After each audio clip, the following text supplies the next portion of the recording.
Malam itu, kabut pekat menyelimuti jalan desa Cibeduk, Jawa Barat. Aroma kayu bakar dan tanah lembab terasa menusuk indera. Angin lirih menerpa pepohonan, ada suara langkah, tapi tak terlihat siapa. "Farhan, kau merasakan itu?" bisik Dira dari belakang, suaranya gemetar. Farhan hanya mengangguk, menahan napas. "Ya, aku rasa kita dipantau." Langit di atas seperti melepas awan hitam pekat, bulan pudar. Diorama suara semilir angin dan gemerisik dedaunan menciptakan ketegangan yang menggumpal di dada. Di ujung jalan desa, pintu gerbang berderit, tapi tak ada yang membukanya. Seolah, desa itu sendiri berjalan menuju sesuatu yang asing, yang tak seharusnya dilihat oleh manusia. Sebelum memulai kisahnya, pasang earphone-mu, biar horornya terasa lebih nyata. Kalau kamu suka cerita kayak gini, jangan lupa like, komen, subscribe, dan share ke teman-temanmu. Lorong Misteri selalu punya kisah yang siap bikin bulu kuduk merinding. Kabut menjalar semakin tebal. Pohon-pohon saling bersentuhan, menciptakan lorong hidup yang sesak. Lampu petromax berkedip, menyorot tanah berlumpur yang tampak basah, tapi gilanya, cipratan air sama sekali tidak terbentuk.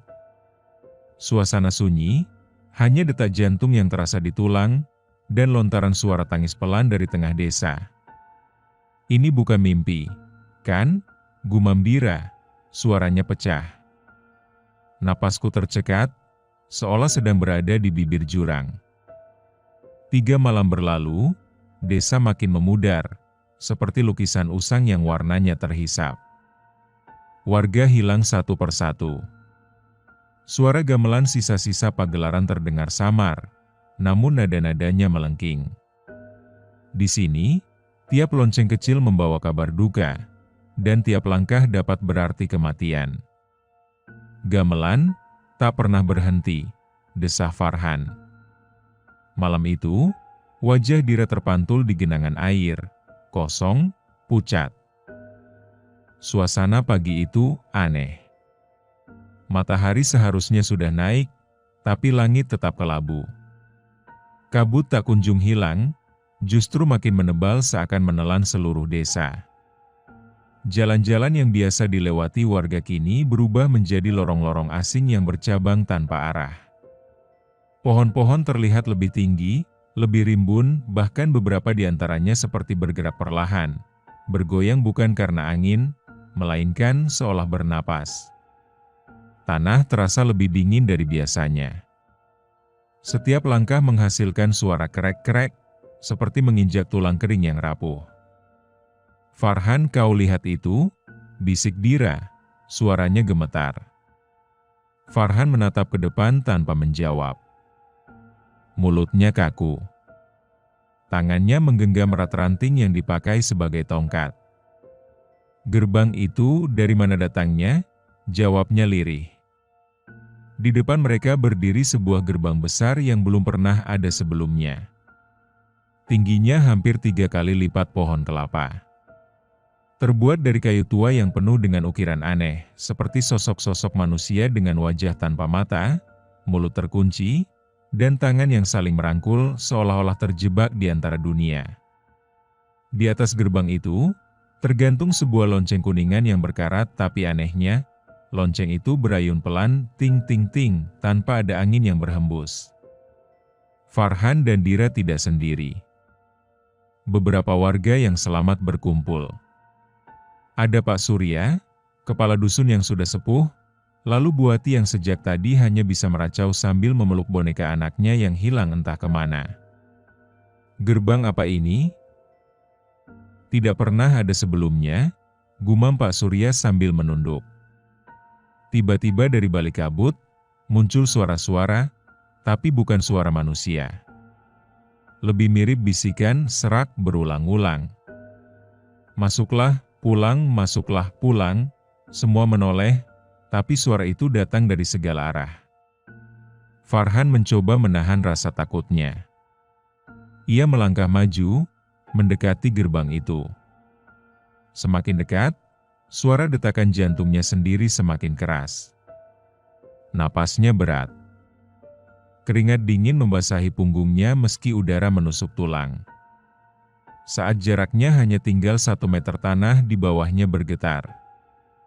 Akar-akar pohon bermunculan dari dalam tanah, melilit, bergerak seperti ular, mencoba menariknya mundur.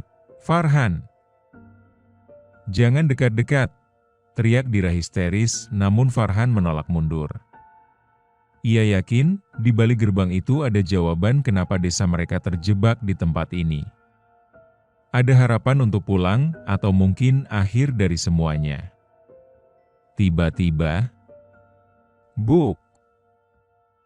Lonceng di atas gerbang itu berhenti berayun. Semua suara hening. Bahkan desiran angin hilang. Yang tersisa hanyalah suara langkah. Langkah kaki, pelan berat, bergema dari balik gerbang yang tertutup. Duk, duk, duk. Semakin dekat.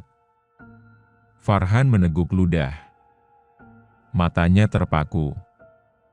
Jari-jarinya bergetar hebat.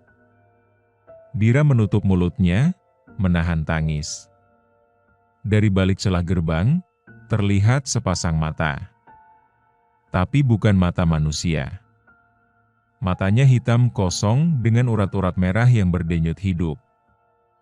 Mata itu menatap, menusuk ke dalam jiwa, membuat seisi dadamu terasa runtuh. "Kau yang datang atau yang dipanggil?" Suara berat itu terdengar, bercampur gema seakan datang dari perut bumi. Farhan tak bisa menjawab. Bibirnya kaku. Dira hanya bisa memeluk dirinya sendiri. Tanpa aba-aba. Jeb! Gerbang itu terbuka perlahan, menciptakan suara gesekan seperti ribuan kuku mencakar kayu. Dari balik sana, bukan jalan, bukan hutan, bukan dunia, yang mereka lihat adalah langit yang terbakar merah, tanah yang retak seperti mulut yang hendak menelan apapun, dan sosok-sosok tinggi besar berdiri berjajar tanpa kepala, tapi bergerak mengikuti sesuatu yang bahkan belum berani mereka lihat utuh. Jika kalian masuk, kalian tidak akan sama lagi. Tapi jika kalian tetap di sini, waktu akan memakan kalian. Suara itu bergema, disertai suara derit pintu gerbang yang makin terbuka lebar. Matahari seharusnya sudah terbit. Tapi tak ada cahaya yang menembus langit. Semua berubah menjadi kelam. Bukan malam, bukan siang, hanya warna abu-abu yang menelan segalanya. Di depan mereka, gerbang itu masih terbuka, menganga, seperti mulut raksasa yang siap menelan siapapun yang berani melangkah masuk. Udara di sekitar mendadak dingin, dingin yang bukan berasal dari angin, tapi dari sesuatu yang bahkan tak bisa dijelaskan dengan logika manusia. Aroma, bau amis bercampur bau tanah basah dan anyir darah, menyesakkan hidung. Di sela-sela kabut, suara bisikan tak pernah berhenti. Suara itu seperti memanggil, memohon, atau memperingatkan.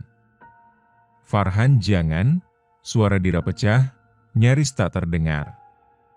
Kita gak seharusnya ada di sini."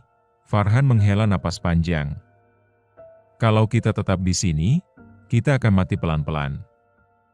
Lihat sekelilingmu, Dir." Ia menunjuk ke arah desa yang perlahan menghilang. "Desa kita sudah bukan desa lagi."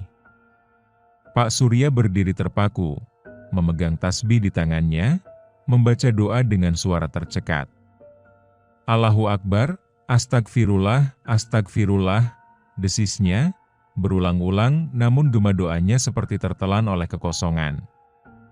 Satu persatu mereka melangkah. Kaki gemetar, napas berat, tapi tak ada lagi pilihan.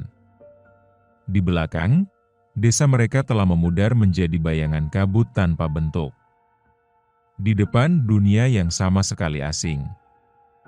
Begitu melewati gerbang, sesuatu yang aneh langsung terasa. Tanah yang mereka pijak tidak lagi terasa seperti tanah, lebih seperti kulit. Licin, lembek, dan hangat. Setiap langkah terdengar blek-blek, seperti berjalan di atas tubuh raksasa. Langit di atas mereka berubah menjadi merah gelap. Awan-awan hitam bergulung cepat, berputar membentuk pusaran besar di tengah langit, seolah ada sesuatu di sana yang sedang menunggu memperhatikan mereka dari kejauhan. Pohon-pohon di sini bukan pohon biasa. Batangnya melengkung, daunnya hitam legam, dan dari sela-sela ranting, menetes cairan hitam kental seperti darah busuk. Tiba-tiba kerak. Tanah di depan mereka retak. Retakan itu membentuk mulut, lengkap dengan gigi-gigi tajam dari batu yang bergerigi. Dari dalamnya keluar asap pekat dan sosok bayangan tinggi, kurus, dengan tangan panjang menjuntai menyentuh tanah. Orang manusia, suara itu mendengung, berat, namun pecah seperti 1000 suara berbicara bersamaan. Sosok itu tak punya wajah, hanya rongga hitam tempat wajahnya seharusnya ada. Tapi dari rongga itu muncul suara-suara lain, tangisan bayi, jeritan wanita, dan tawa-tawa kecil anak-anak yang melengking, memilukan dan mengerikan. Dira berteriak, "Ya Allah!" Apa itu? Sambil mundur, tubuhnya gemetar hebat. Farhan menggenggam tangan Dira erat. "Jangan lihat ke matanya, jangan lihat." Tapi, bagaimana bisa? Sosok itu bahkan tidak punya mata. Yang masuk tak boleh keluar, yang keluar tak boleh lupa. Suara itu menggema. Lalu, serak. Ia menghilang begitu saja, lenyap menjadi ribuan partikel hitam yang terbang seperti debu. Mereka melanjutkan langkah dengan tubuh gemetar, tapi setiap langkah seperti mengikis nyawa mereka perlahan. Di depan, terbentang jalan panjang, tapi jalan itu tidak lurus. Berkelok, menanjak, lalu menurun, membentuk seperti lingkaran tak berujung. Setiap sisi jalan, berdiri batu-batu nisan, tapi anehnya, semua nisan itu bertuliskan nama mereka sendiri. Farhan menghentikan langkah. Matanya membelalak. "Dira, itu nama kita." Dira menutup mulutnya, air matanya jatuh tanpa sadar. Ini mimpi buruk, ini gak nyata." Pak Surya terjatuh bersimpuh. Kita dikubur sebelum mati," gumamnya. Suaranya patah-patah. Suasana di sekitar makin berat. Nafas mereka jadi sulit, dada seperti ditekan ribuan kilo beban. Jauh di ujung jalan terdengar suara. Adzan. Tapi adzan itu terdistorsi, seperti diputar mundur, seperti suara dari radio rusak, mendayu-dayu, menjerit, memanggil. Langkah mereka semakin berat. Kabut makin pekat, langit merah gelap seperti tak pernah berubah. Udara di sekitar begitu berat, seperti paru-paru dipenuhi pasir, semakin dihirup, semakin terasa ingin mati, suara-suara mulai terdengar. Semakin mereka melangkah, suara itu semakin jelas. Suara orang bercakap-cakap, suara tawa, suara tangisan, suara teriakan, seperti sebuah pasar. "Farhan, kau dengar itu?" Suara Dira nyaris seperti bisikan. Farhan mengangguk pelan, matanya menatap lurus ke depan. "Iya, tapi ini bukan pasar biasa," jawabnya dengan napas yang berat. Pak Surya di belakang mereka merapatkan kain sarung ke dada. "Astagfirullah, jangan lihat matanya, jangan lihat apapun yang gak seharusnya kita lihat." Kabut mulai menipis, dan di depan mereka, terbuka sebuah area lapang yang dipenuhi ratusan, bahkan mungkin ribuan sosok. Bukan manusia, bukan pula sepenuhnya makhluk gaib yang kita kenal. Tapi, sesuatu yang ada di antara itu. Sosok-sosok itu berdiri, duduk, berjalan dengan bentuk yang tak bisa dijelaskan. Ada yang tinggi tanpa kepala, ada yang bertubuh manusia tapi berwajah binatang, ada pula yang seluruh tubuhnya ditutupi kain kafan hitam, hanya memperlihatkan 2 lubang mata kosong. Pasar itu seperti hidup. Tapi bukan pasar yang menjual makanan atau barang. Di sana, yang diperdagangkan adalah jiwa. Jiwa-jiwa manusia seperti mereka. Di setiap sudut, ada meja-meja kayu yang lapuk, penuh dengan botol-botol kaca. Di dalam botol itu, terlihat jelas wajah manusia yang sedang menangis, berteriak, meminta tolong. Botol itu diguncang-guncang, dan suara teriakan keluar, teredam seolah menyayat daging. Di pojok lain, ada sosok berjubah merah. Tangannya memegang timbangan di satu sisi timbangan. Ada jantung manusia yang masih berdetak di sisi lain cahaya. Cahaya yang bergetar, seperti nyala lilin di tengah badai. Orang-orang, atau lebih tepatnya, makhluk-makhluk itu, menawar. 2 jiwa untuk 1 ingatan, 3 ingatan untuk 1 jalan pulang. Kalau tidak cukup kau bisa menyerahkan tubuhmu. Suara-suara itu terdengar bergema di seluruh penjuru pasar. Farhan menelan ludah. Kakinya gemetar. Dira berusaha berjalan sambil menundukkan kepala, berusaha tak menatap siapapun, apapun. Tapi, semakin mereka berjalan, semakin sulit untuk tak melihat. Karena di setiap meja, di setiap sudut ada wajah-wajah yang mereka kenal. Farhan itu Bu Ijah. Dira menunjuk ke salah satu botol kaca. Farhan menoleh. Benar. Di dalam botol itu, wajah Bu Ijah, tetangga mereka yang 2 hari lalu menghilang, menatap dengan mata penuh ketakutan. Mulutnya bergerak, seperti berteriak, "Tolong, ya Allah ini neraka," bisik Pak Surya. Tubuhnya jatuh bersimpuh, tasbih di tangannya putus, biji-bijinya berserakan. Tiba-tiba, duk, duk, duk, suara langkah berat datang dari arah tengah pasar. Semua makhluk membisu, diam, menunduk, bergerak mundur. Dari tengah kerumunan muncul penjaga pasar. Tinggi hampir 4 meter. Tubuhnya hitam pekat seperti bayangan, pada tapi transparan. Ia tak memiliki wajah. Hanya sebuah rongga besar, hitam, kosong, menganga di tempat wajah seharusnya ada. Dari rongga itu, keluar suara-suara yang bercampur jeritan bayi, tawa orang tua, desahan kematian, dan bisikan-bisikan yang tak bisa dimengerti oleh telinga manusia. Manusia, suara itu menggetarkan tanah. Apa yang kau cari di pasar antara hidup dan mati? Farhan berusaha berbicara, tapi lidahnya kaku.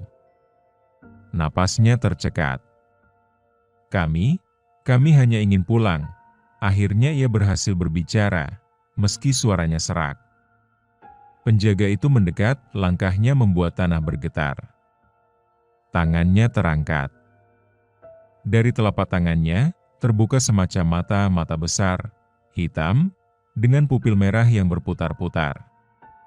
Pulang selalu punya harga. Dari balik kabut muncul sosok lain lebih kecil, seorang anak kecil, perempuan, berpakaian lusuh, wajahnya pucat, matanya kosong.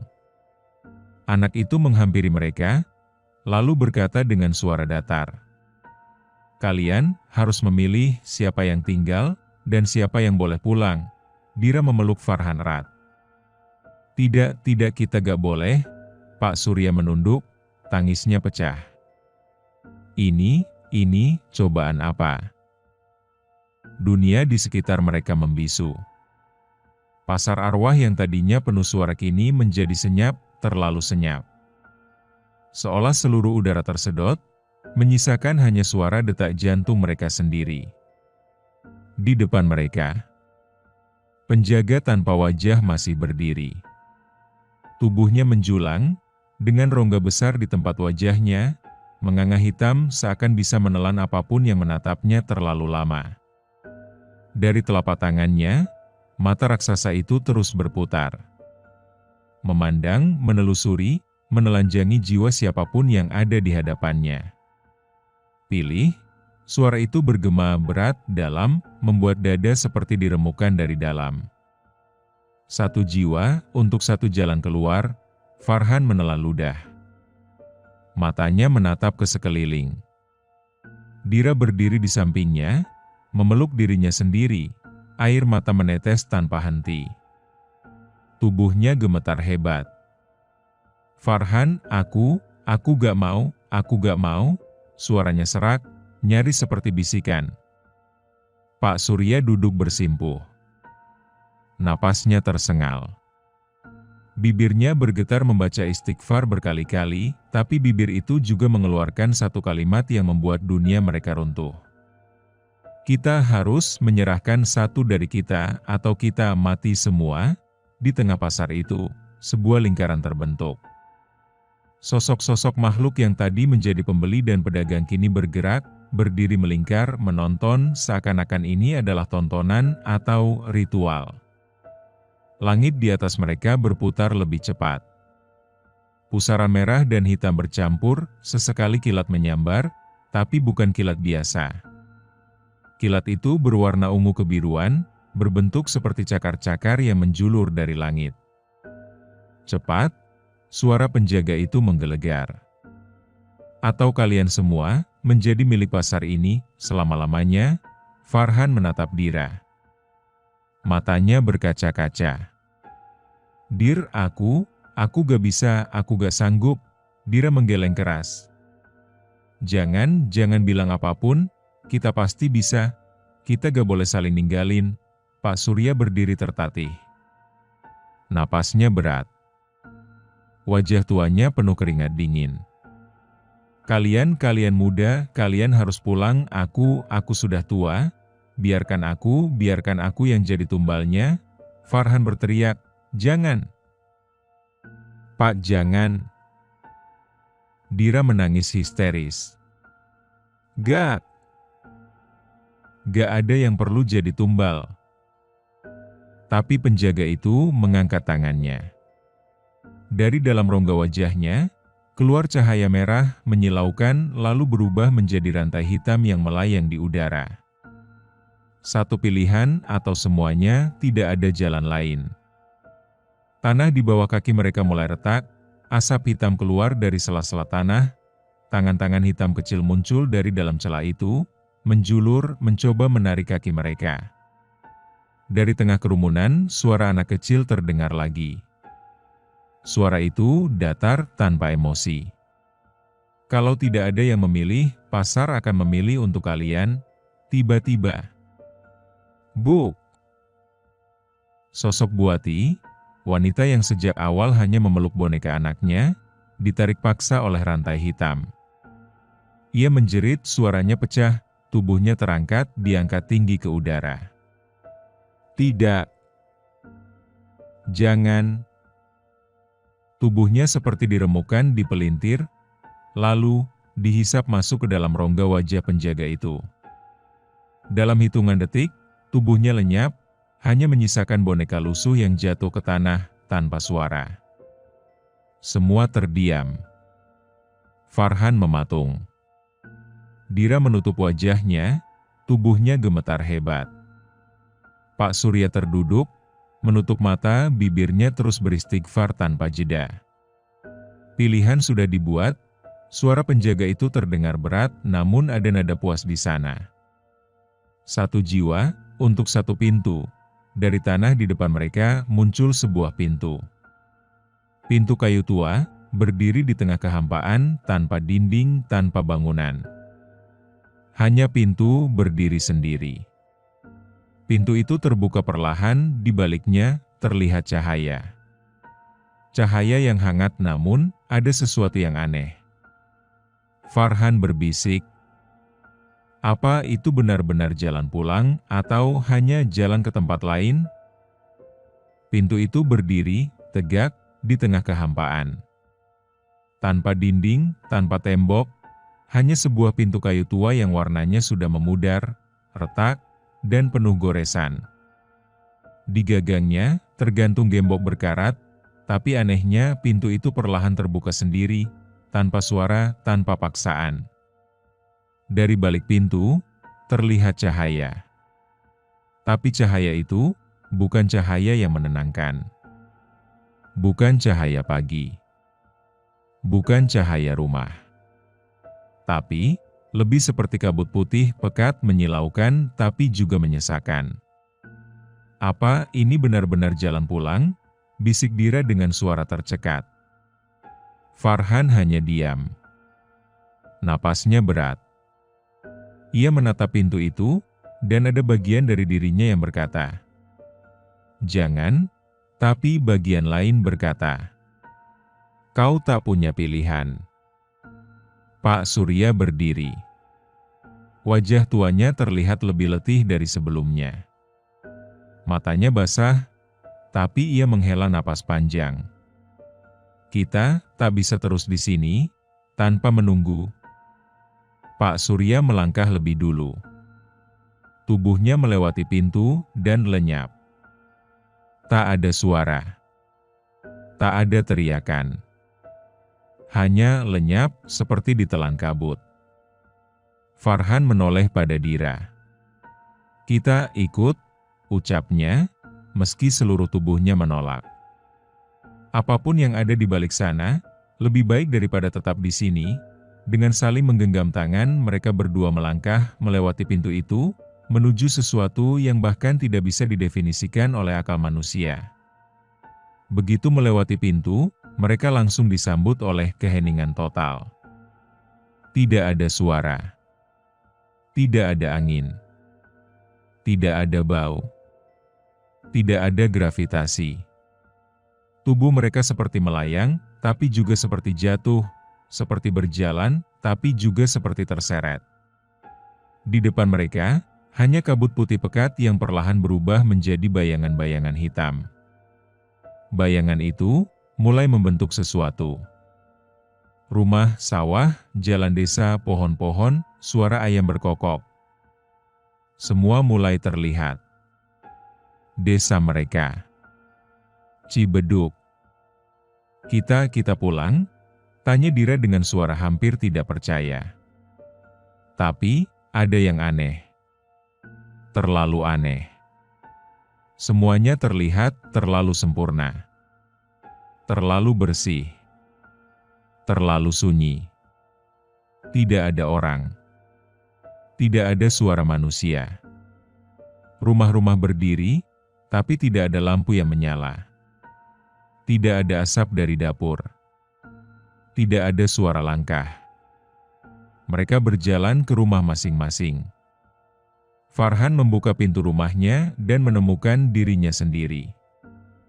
Dirinya sedang duduk, sedang makan, bersama ibunya. Apa itu aku?" gumamnya dengan napas tercekik.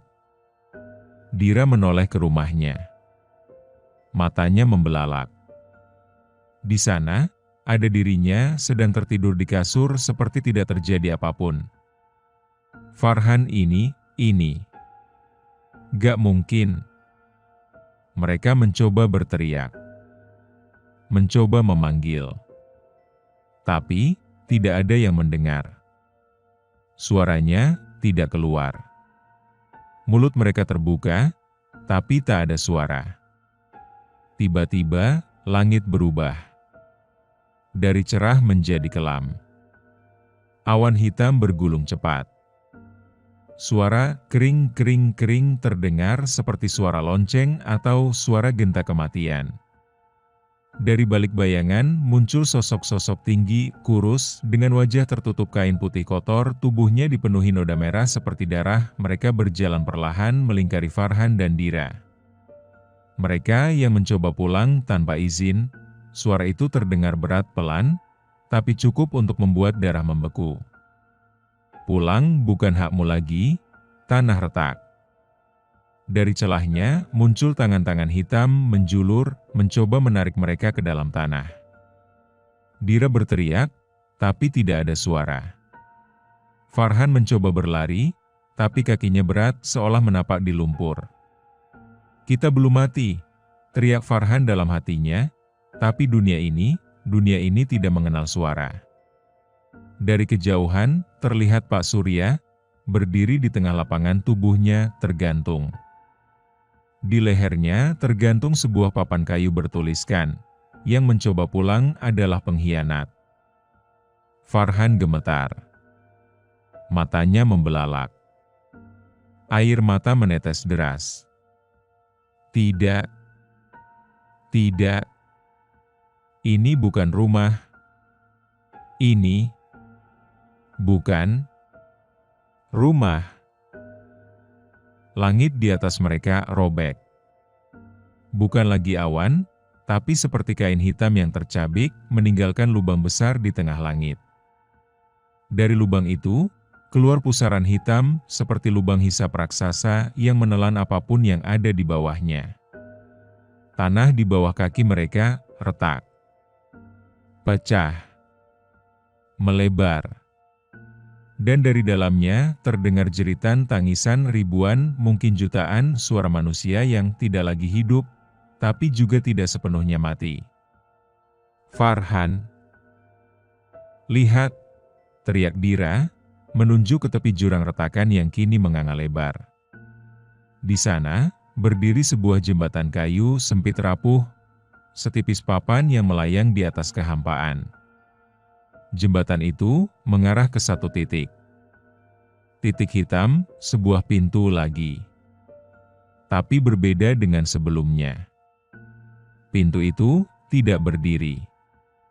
Ia menggantung di tengah pusaran angin berayun bergerak liar, seakan-akan menantang siapapun yang berani mendekat. Farhan menatap Dira. Itu satu-satunya jalan, katanya, dengan suara parau. Atau kita jadi bagian dari sini selamanya. Mereka berdua saling genggam. Tapi di dalam dada ada satu suara kecil yang terus berbisik. Bagaimana jika pintu itu bukan pintu keluar? Langkah mereka dimulai menuju jembatan itu. Tapi jembatan ini bukan sekedar papan kayu. Setiap langkah papan-papan kayu itu berbisik. Suara-suara yang keluar adalah suara mereka sendiri. Kau egois, kau pengecut, kau tega meninggalkan, kau pikir bisa lari, hah? Dira menutup telinganya. Tapi suara itu dari dalam kepalanya.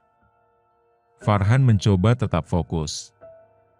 Tapi setiap kali ia menatap ke bawah, yang dilihat adalah wajah-wajah. Wajah orang-orang desa, wajah Pak Surya. Buati, wajah keluarganya menatap dari dalam kehampaan hitam dengan mata kosong dan mulut yang terus menganga berteriak.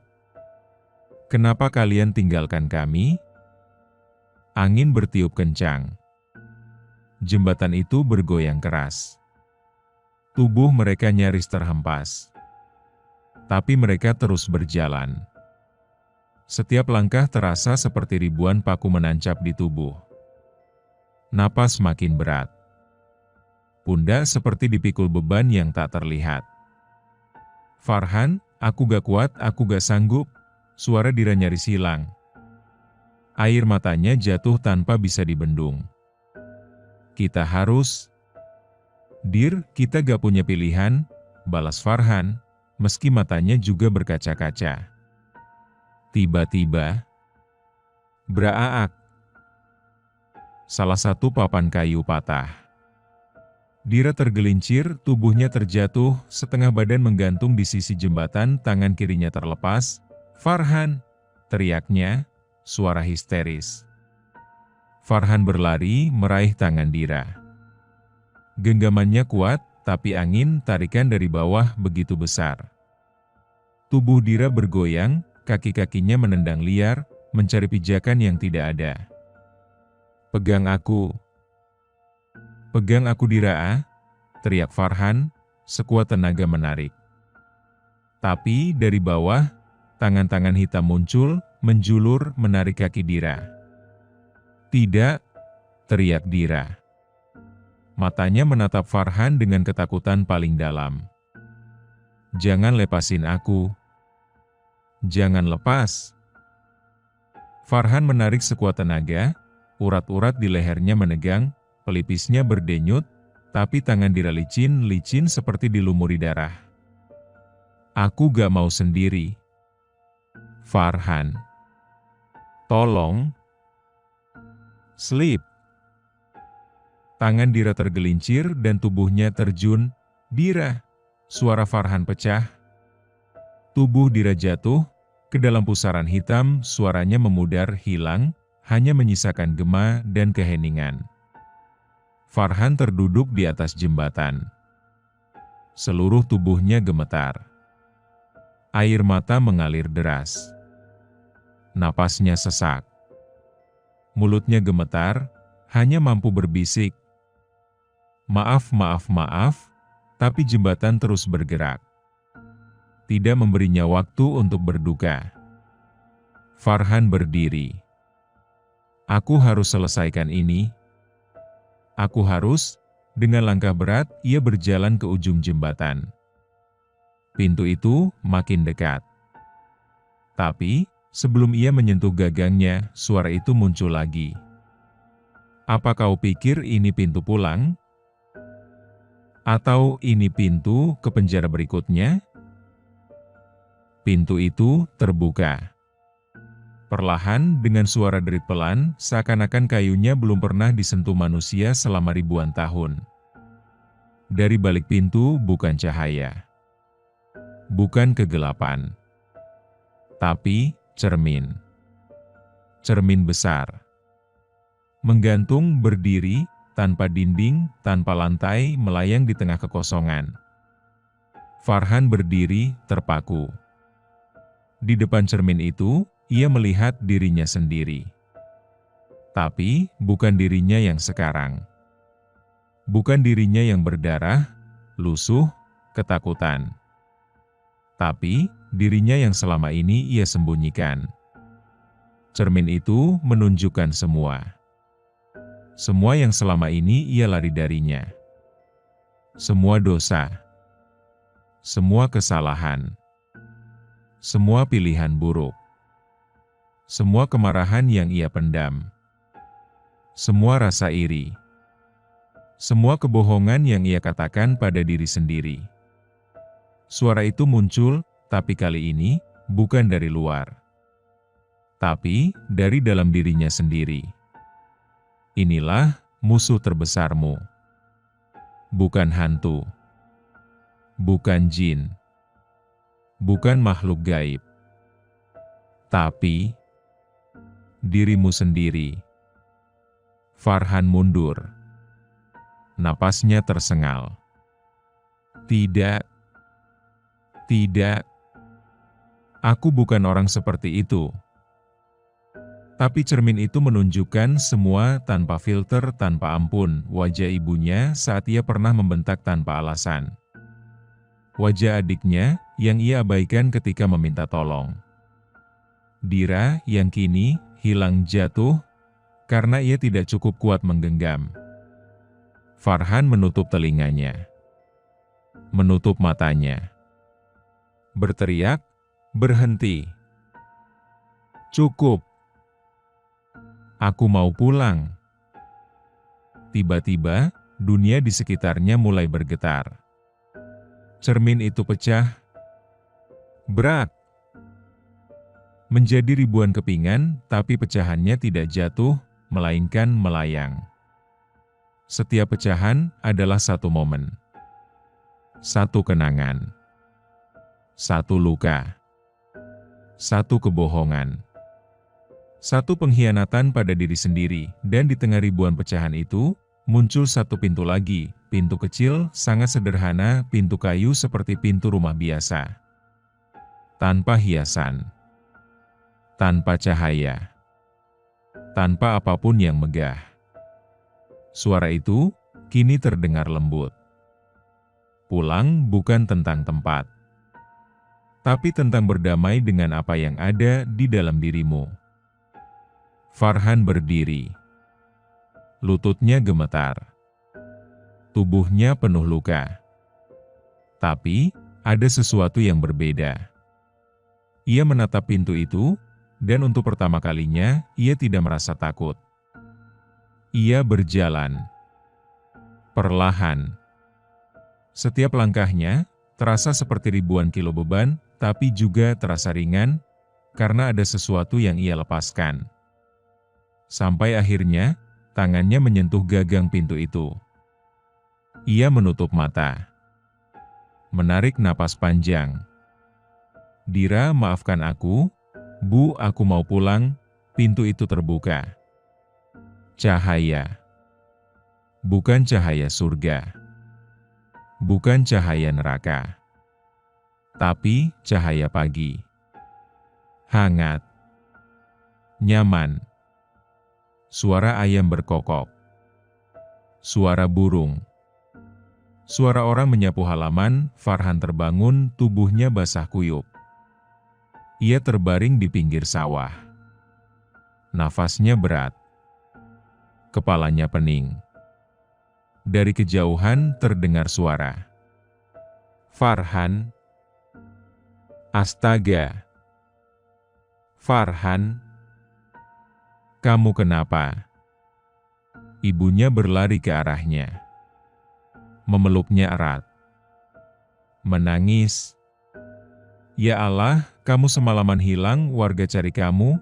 Kamu kemana, Nak?" Farhan tidak menjawab. Air matanya jatuh deras. Ia hanya bisa memeluk ibunya erat. "Bu, aku cuma mau pulang." Pesan moralnya adalah, kadang perjalanan paling menyeramkan bukanlah tentang bertemu hantu, jin, atau dunia gaib, tapi perjalanan masuk ke dalam diri sendiri. Ke tempat-tempat yang selama ini kita hindari.